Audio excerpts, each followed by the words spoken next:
আসসালামু আলাইকুম। ওয়ালাইকুম সালাম। আসসালামু আলাইকুম। ওয়ালাইকুম সালাম। আপু কি নাম? ফারজানা। ফারজানা, বয়স কত? বয়স 24। বিয়ে হইছে? জি, বিয়ে হয়েছে, বাচ্চা একটা আছে। আপনি বিবাহিত? জি, বিবাহিত, বাচ্চা আছে। কথা শুনলে তো মনে বাবা মা হচ্ছে যে আপনি বিবাহিত। কি করেন আপনি? কি করি, বাসা বাড়িতে কাজ কাম করি, বাবা মা নাই, সৎ মায়ের কাছে থাকি।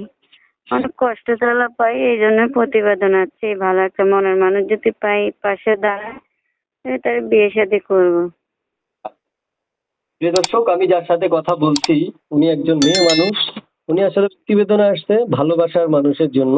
আগে একটা বিয়ে হ্যাঁ, হয়েছিল। ওনার আসলে ওই স্বামী কি হয়েছিল আপু? স্বামী মারা গেছে, অসুস্থ ছিল।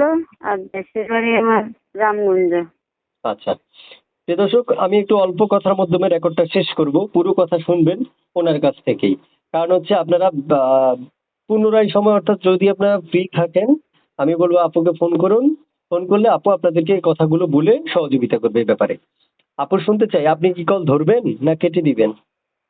অবশ্যই ফোন ধরবো, ধরবো না কেন? আচ্ছা, অনেকে ভালোবাসা কেটে মনের দেয়। মানুষের জন্য করছি, অবশ্যই করবো। অনেকে কেটে দেয়, তো তাই আমি বললাম আর কি। আচ্ছা যাক, প্রিয় দর্শক, উনি কল ধরবে বলেছিল। এখন আপনারা কল দিয়ে চাইলে দেখতে পারেন। কল দিয়ে দেখুন উনি আসলে কল রিসিভ করে কিনা। যদি কল রিসিভ করে তাহলে অবশ্যই অবশ্যই তার সাথে কথা বলতে পারবেন।